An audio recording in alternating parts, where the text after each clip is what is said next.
Okay, we're going to talk today about solving systems of equations. And what's one thing that we've done before? We've done two equations and two unknowns. But those were always what type of equations? We are always dealing with what? Right? What, linear? Yeah, we were doing linear.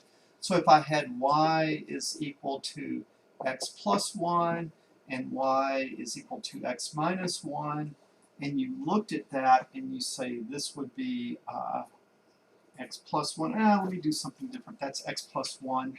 And then this would be y is equal to minus x minus 1. You would have something like this. And then what is the solution? The solution is where they what? Where they intersect. This one is where this is always true. This one is where this is always true. And where are they both true at the same time? Were they what? Can you move that so I can see him? I'm kind of blocked. Just okay. Okay. So where are they both true? Where they what? Where they intersect. Right? Is that only true for linear equations? No. It's also true for anything. So let's say y is equal to x squared, and that would look like that. And y is equal to the square root of x plus 4, and that would look like that. Okay? Now, for this one, how many solutions are there? Two. There would be a solution here, and there would be a solution there. So if you have something like this to solve, simple substitution or elimination is not going to work. What would be the way that you would solve something that's more complicated when you have two equations and two unknowns and they're not linear? Graphing, okay? Now you could graph it by hand, but what would be a better way to graph it? In Excel. All right. Now this is what I want you to see, because this is not just exponentials, but you can do it with anything. So let me see if I can go ahead while I'm talking. You guys go ahead and call up Excel while I am talking, and then we'll come in. And right, Excel is a great way when you have to do something with graphing. Excel is a really, really good way to do it. I mean, it's easier than graphing by hand. Okay, so you're not always given it in terms of two equations and two unknowns. You might have something like, imagine that I have 2 to the 3x minus 9 is equal to 1/2 to the x minus 3. Here I have how many equations? What? I have right here I have how many equations? How's that? There's one, right? One equal sign, I have one equation. And how many unknowns do I have? One. And I want to solve for what? X, okay? And how would I do that? Well, that would be hard to do by hand, so let's use the computer. And the way you do it is you turn it into two equations and two unknowns. So I set this side equal to y. Well, if this side's equal to y, what does that side also have to equal? Y, right? You just have to see, I'm going to call that y and that y. So now I can write two equations. Y is equal to 2 to the 3x minus 9, and y is equal to 1/2 to the x minus 3. Does that make sense? Okay, now how would I solve it?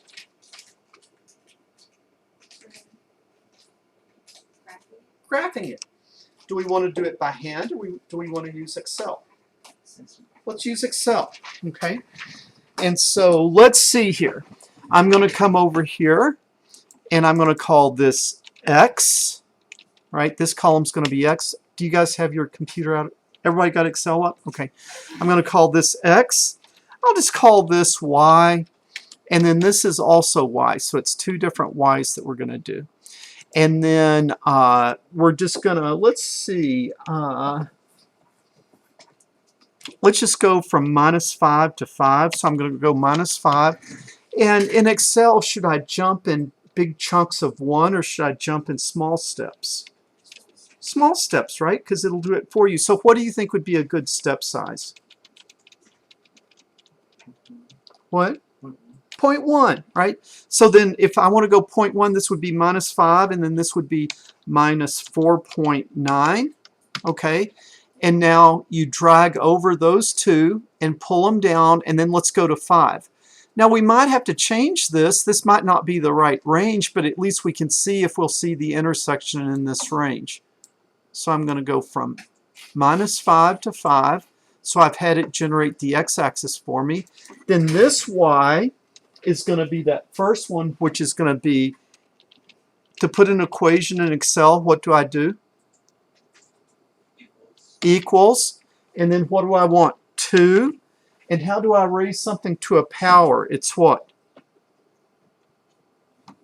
Braden, how do I raise something to a power in Excel? Use the little space 6. Yeah, the shift 6, it's called like a little caret. The shift 6, the little caret top. Now, I'm raising it to 3x minus 9. I better put in what's here? Parentheses, right? Open parentheses. And then I say 3 times, how do I tell it x? I click on the minus 5, and then I say minus 9, close parentheses. Boom, look at that. I got something going there. And now this one is going to be equal to what, Mario? The next y. Okay.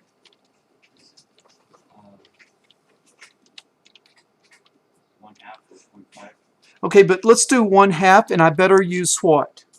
Parentheses. So it's open parenthesis.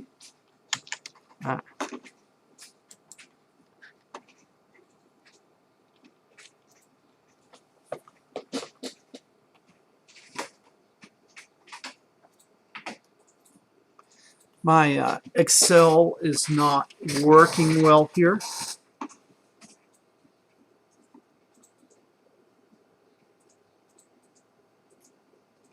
Let's see. They just did an upgrade on my computer, and it is not working.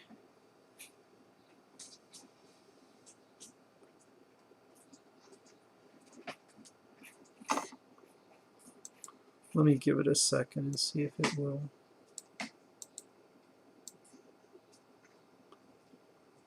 So this is,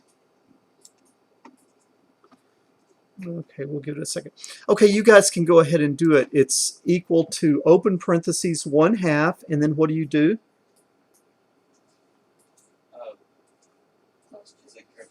Yeah, close parentheses and then raise to the, and then you want to raise it to the, better use your what's? Parentheses x minus 3. Okay? Then once you have those two, what do you need to do with those two cells? You need to select them and then what? What? But you got to drag them down, right? You got to drag them down to fill in.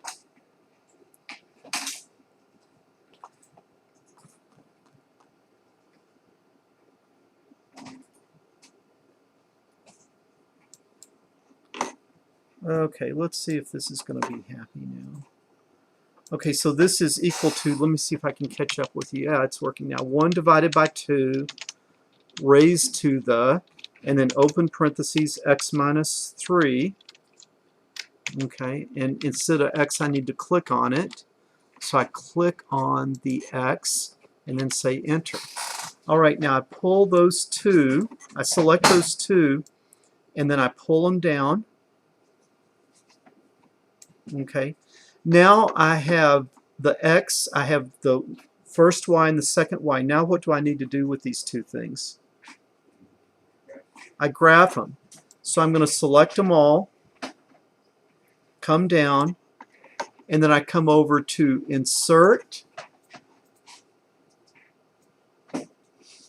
and come to insert, and then I want to go a scatter chart, and then I'm going to go like that. Okay, so if I look at my graph, is there a solution in there? Do they cross over? Yes. Yes. What's the problem with my graph? It's too big. Yeah, I've gone over too big of a range. I can see that it's probably between 0 and 4. So I need to come back here and I need to start at 0. And then my next point would be what? 0.1. Okay. Now I'm going to drag those down till about 4, until I get to about 4.